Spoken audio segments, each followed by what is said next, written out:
오늘은 데이터로 부산 부동산 전망 어떻게 될지 함께 살펴보겠습니다. 자, 2025년을 앞두고 많이 궁금하시죠? 부산 집값이 언제 반등할지, 언제 내 집을 사야 될지 혹은 팔아야 될지 데이터를 통해서 객관적으로 살펴보겠습니다. 자, 첫 번째는 일단 시세 흐름부터 보겠습니다.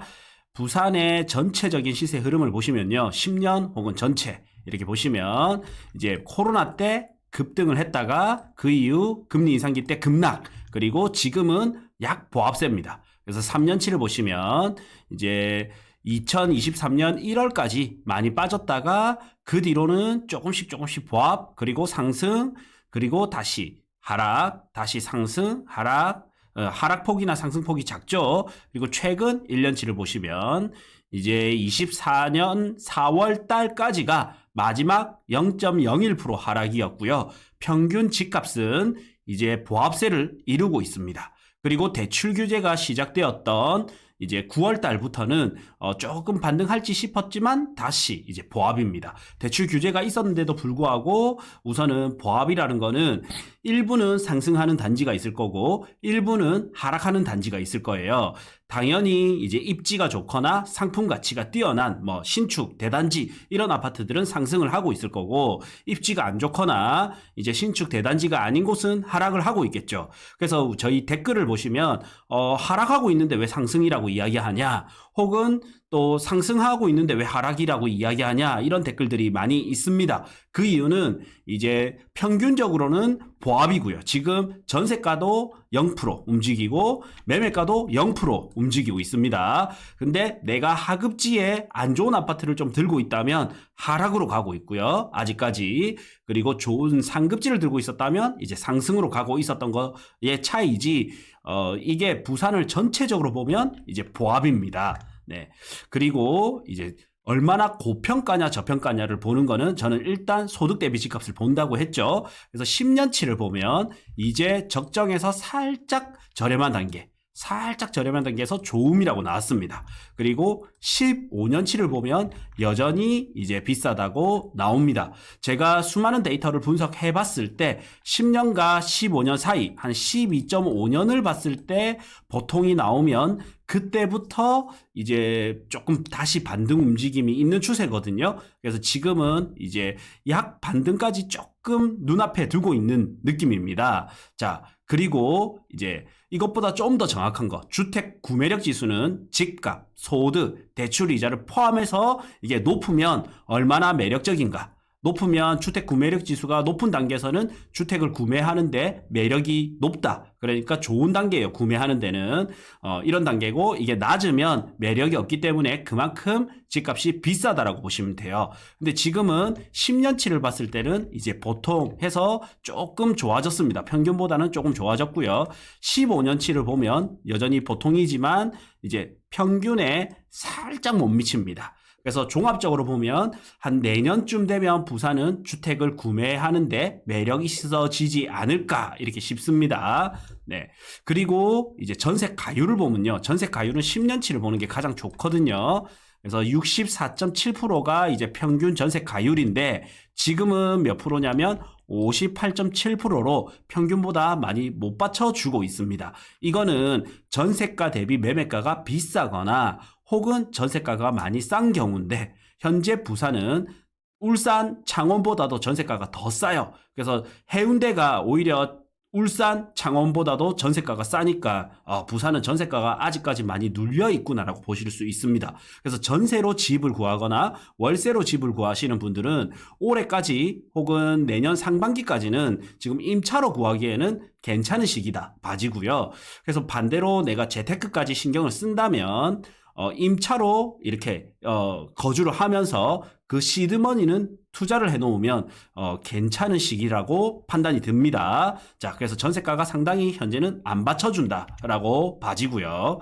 자, 그 다음에 미분양이 얼마나 있는지, 매물량은 얼마나 있는지 이렇게 보겠습니다. 부산의 이제 공급량을 보시면 3년까지는 공급량이 많았고요. 24년부터는 공급량이 이제 줄어드는데 적정 수준 대비 이제 고만고만 수준입니다. 그래서 부산이 이제 그 과거에 공급량이 많았던 거를 아직까지는 다 못 쳐내고 있는 상황이다. 이래 봐지고요. 25년부터는 자 보세요. 공급량이 많이 작죠. 그래서 25년부터는 구축으로 에너지를 좀 더 많이 받을 수 있지 않을까. 지금 현재까지 부산은 어땠냐면요. 24년 11월까지 기준으로는 신축 위주의 분양시장이 좋았고요. 혹은 입지가 좋은 구축까지는 분위기가 이제 일부 반등을 했습니다. 근데 입지가 안 좋은 곳이 반등을 못하고 있었단 말이에요. 근데 25년부터는 이게 조금 더 가속화될 수밖에 없겠다. 왜냐면 이제 부산 집값이 막 비싼 편은 아니고 이제 적정 수준까지 왔는데 내년이 되면 조금 저평가 구간이 오지 않을까 싶고요. 그러는 상황에서 이제 공급량까지 작기 때문에 내년부터는 조금 더 구축으로까지 에너지가 퍼질 것 같고 전반적으로 에너지가 좀 더 퍼질 것 같습니다. 왜냐하면 이거를 좀 더 자세히 해보면요. 해운대의 입주 물량을 보면 해운대 송정동에 더 폴디오션 주상복합 있는데 184세대밖에 없고요. 사실 우리가 막 눈여겨보는 지역의 아파트는 아닙니다. 그래서 거의 공급량이 없다시피 하고요. 그 다음에 수영구의 내년에 입주 물량을 보시면 이제 없습니다. 마땅히 또 없고요. 그 25년까지는 입주 물량이 없습니다. 이게 2024년 이후 25년까지예요. 그 다음에 또 동래구 보겠습니다. 동래구도 이제 25년부터 입주 물량이 없어요. 27년에 이제 동래 롯데캐슬 시그니처 정도 870세대 정도 있고요. 동래구에 그래서 이제 뭐 870세대 정도 있다. 그 다음에 남구로 보면 우리가 조금 관심 가지는 게 남구의 대연 DIL 이렇게 4,488세대 27년 4월 이제 입주 예정이고요. 그 다음에 우암동의 해링턴 말에는 막 눈여겨보는 단지는 아니잖아요. 그래서 조금 패스. 근데 이거 투자로 접근하신 분이 26년 12월 입주장 조심하셔야 됩니다. 그래서 잠금 계획을 세워두시고 요거를 투자를 하셔야지 잠금 계획 없이 잘못 투자했다가는 리스크가 있을 수도 있다. 그 다음에 우암동에 마찬가지로 두산 위브더 제니스 오션시티도 마찬가지입니다. 26년 1월에 입주 예정이죠. 그래서 우리가 눈여겨보는 거는 대연 DIL 일단 요런 거는 뭐 별표. 그 다음에 롯데캐슬 인피니엘 요거도 저는 한 3모 정도 이래 된다 보는데 26년 6월에 있습니다. 그래서 26년 1월부터 해서 4월까지 4,400세대 2,200세대 하면 6,600 그 다음에 여기 3,000세대 하면 거의 9,700세대 하면 약 1만 세대 조금 안 되는 규모입니다. 그래서 이게 26년부터 27년까지 폭탄 투어가 되니까 반드시 여기는 잠금 계획을 세우고 접근을 하셔야 되겠습니다. 네. 그 다음에 해수 동남 연제구 볼까요? 연제구도 조금 뭐 그렇다 할 입주 물량이 없습니다. 그 다음에 진구 보면 이렇게 있지만 저는 눈에 들어오는 거는 양정자이 더샵 SK뷰 정도. 그래서 2,161세대고요. 25년 3월 달에 들어올 예정입니다. 네. 그래서 전반적으로 부산은 이제 입주 물량이 많이 줄어들고요. 이제 강서구 위주로, 강서구 보면 여기 있죠. 강서구에 에코델타 시티 위주로 입주 물량이 있기 때문에, 그나마 있는 입주 물량도 강서구 위주고, 우리가 눈에 들어올 만한 입주 물량은 도심권에서는 크게 없다. 그래서 이제 앞으로는 도심권은 구축 시장으로 갈 가능성이 좀 높겠다 이런 생각이 듭니다. 자, 이제 저는 항상 볼 때 얼만큼 비싸냐 싸냐 가치 평가를 해보고요. 가치 분석을 하고 그 다음 수요, 그 다음에 공급 이렇게 보거든요. 지금 부산은 가치 평가를 봤을 때 현재는 이제 적정 수준까지 왔고 내년쯤에는 이제 저평가 구간으로 들어갈 예정이다. 그래서 내년쯤에는 여기가 상승 에너지를 조금 더 받겠죠. 그 다음에 공급 물량을 보면 공급이 많이 없다. 그래서 상승에 좀 더 가깝게 내년부터는 갈 겁니다. 단지 이제 수요가 많이 안 받쳐주다 보니까 급등 같은 거를 못하고 있습니다. 그래서 수요를 이제 보겠습니다. 수요를 보기 위해서는 자, 미분양, 신축 아파트 수요가 얼만큼 있는지 미분양 수요부터 보겠습니다. 그래서 미분양 수요를 보면 평균이 부산은 3,501세대가 부산 미분양 평균이거든요. 근데 요때 2024년 5월, 그 다음에 2024년 6월, 그래서 5, 6월 달에 이게 많이 쌓이는 추세였고요. 6월 달 정점 찍고 이제 조금씩 깎이고 있습니다. 지금 대출 규제가 있는데도 불구하고 미분양은 오히려 조금씩 감소하고 있다. 그래서 이게 시간이 좀 더 지나면 이제 평균 이하로 떨어질 거겠죠? 그런데 새 아파트 공급은 없습니다. 예, 부족합니다. 자, 그 다음에 이제 매매 가격이나 전세 가격이 어떻게 될지 전망지수라는 게 있어요. KB부동산 전망지수, 거래량 한번 보고 갑시다. 거래량을 한번 보면 지금 여전히 부산의 수요는 아직까지 못 받쳐주고 있더라고요. 이게 요 구간을, 요 선이 넘어줘야 그때부터 본격적으로 좀 화랑장이 온다 이래 볼 수 있는데, 불황장이었던 20%대 구간, 평균 대비 20%대 거래량이었단 말이에요. 그러니까 굉장히 정말 안 좋았던 거죠. 22년도 말 이때 굉장히 안 좋았고요. 23년부터는 한 50%대 구간까지는 회복을 했지만 평균까지는 여전히 못 미치는 구간이었습니다.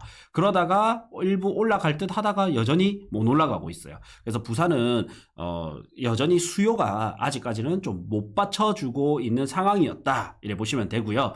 그 다음에 이제 전망지수를 보겠습니다. 그래서 매매 전망, 그 다음에 전세 전망 해서 매매나 전세가 앞으로 어떻게 될지 보겠습니다.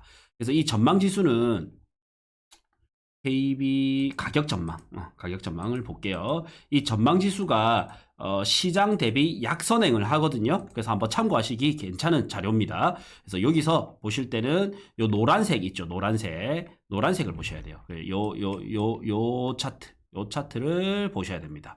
요 차트를 보셔야 되는데 지금 어떻냐면 이제 평균보다 살짝 돌파했어요. 근데 평균이 94.6입니다. 그래서 100이 넘어가면 상승 가능성이 높다라고 판단을 하거든요. 근데 지금은 얼마냐면 여기가 24년 10월 기준으로 96.4입니다. 96.4. 그래서 100에 거의 다 와가고 있습니다. 예. 올해 23년 12월 이후로 이제 전망지수가 조금씩 상승하고 있습니다. 그래서 이게 100이 넘어간 구간에는 대부분 부산시장이 상승을 해왔다. 근데 지금은 94.6까지 왔다. 96.4까지 왔습니다. 그리고 전세 전망은요, 100이 넘었습니다. 그래서 102.2. 그래서 지금 보시면 매물을 전반적으로 보면 전세 매물 자체가 굉장히 작아요. 실제 매물을 보시면요. 우리가 괜찮은 입지 위주로 전세 매물이 많이 줄어들고 있습니다. 그래서 제가 실시간으로 바로 보면 네이버 부동산에 들어왔고요. 좋은 입지, 해운대 이런 데 볼게요. 단지 딱 찍어보면요. 자, 동일 매물 묻고 보시면 매매는 85건인데 전세 11건 있고요. 그 다음에 수영구의 좀 대표 아파트, 저기 볼까요? 수영구의 밀락동 일단 한번 지나쳐서 보겠습니다. 밀락동에 좀 느낌 어떻냐? 81개 매매, 전세 10개. 그 다음에 센텀폴에도 매매 83개, 전세 11개. 전반적으로 전세 매물이 작습니다. 그 다음에 또 남천동 이런 데 보시면 남천자이 전세 5개, 매매 47개. 많이 올랐는 단지인데도 전세가 더 작죠. 남천 코롱 하늘채 골든비치도 전세가 17건, 매매 80건. 전세가 전반적으로 작습니다. 남천 금호 어울림 더비치도 전세 6건 밖에 안 돼요. 1000세대짜리 아파트인데 이것도 1000세대 조금 안 되죠. 421세대인데 전세가 6건, 매매 33건입니다. 자, 남천더샵 봅시다. 남천더샵도 975세대인데 전세 17개, 매매 72개고요. 그 다음에 남구의 구축 대장급 하면 대연 혁신도시 있죠. 힐스테이트 푸르지오. 그래서 이거는 대연 혁신도시만 해도 2100세대단 말이에요. 2100세대 중에 전세가 9개밖에 안 되고 매매가 111개입니다. 그래서 전반적으로 매물이 이제 많이 줄어들었습니다. 실제로 이 데이터 대비 우리가 원하는 입지의 아파트들은 사실 많이 줄어들었다. 원래 상급지부터 반응을 하기 때문에 그렇습니다. 여전히 이제 매물이 많은 거는 하급지에 매물이 쌓이면서 매물이 많은 거고요. 특히나 전세는 많이 줄어들었습니다. 그래서 전체 평균을 보면 전체 평균이 여기 전망지수라고 볼 수 있잖아요. 그래서 100을 넘어갔기 때문에 부산은 전세 시장부터 좀 더 업될 가능성이 높다. 그래서 먼저 업될 가능성이 높다라고 판단이 들고요. 그래서 전반적으로 보면 이제 가치 평가를 봤을 때는 현재 부산은 적정 수준, 내년이 되면 일부 저평가 수준에 들어오게 된다. 이래 볼 수 있고, 그다음에 공급량을 보면 내년부터는 공급이 많이 없는데 특히나 우리가 원하는 해운대구, 수영구, 남구, 동래구, 연제구, 진구 이런 중부상급에는 공급량이 특히나 많이 없다. 기존 그나마 있는 공급량조차도 에코델타 시티 쪽이다. 이래 볼 수 있고, 단지 부산은 지금 대출 규제 및 이제 이런 취득세 중과 이런 규제들이 아직까지는 다 풀리지 않았기 때문에 수요가 많이 안 받쳐주고 있는 게 현재 시점입니다. 근데 서울을 보면요, 여전히 규제가 강한 상태에서 상승했던 적이 있단 말이에요. 이번에 DSR 규제라든지 갑작스러운 금리 인상으로 또 거래가 멈추기는 했지만, 부산은 이제 이런 대출 규제를 조금 풀어준다든지 취득세 중과 이런 걸 좀 풀어주면 상승이 조금 빨리 올 것 같고요. 이런 걸 풀어주지 않는다면 조금 천천히 반등장이 오지 않을까 이렇게 예상이 됩니다. 그래서 지금은 부산에 입지가 좋은 곳을 눈여겨보기 괜찮은 시기다라고 여전히 판단이 됩니다. 그래서 고정 댓글을 확인해 주시면 저희가 꾸준히 분석을 해서 투자하기 좋은 아파트 상급지 위주로 저희가 알려드립니다. 상급지 위주로 현재 투자하기 좋은 거 이런 것도 알려드리도록 할 테니까 고정 댓글 확인해 주세요. 부크TV 월 12,000원 멤버십에 오시면 직접 데이터 분석을 통해서 추천 아파트, 추천 토지, 추천 건물 꾸준히 올려드리고 있습니다. 지역은 부산, 서울, 경기도, 대구 이렇게 골고루 올려드리고 있기 때문에 요거 한 달만 하고 끊으셔도 되니까 필요한 분은 꼭 보시길 바라겠습니다. 고정 댓글 확인해 주시면 저희 신규 강의 현장 답사 참여 가능하니 고정 댓글 확인 부탁드리겠습니다.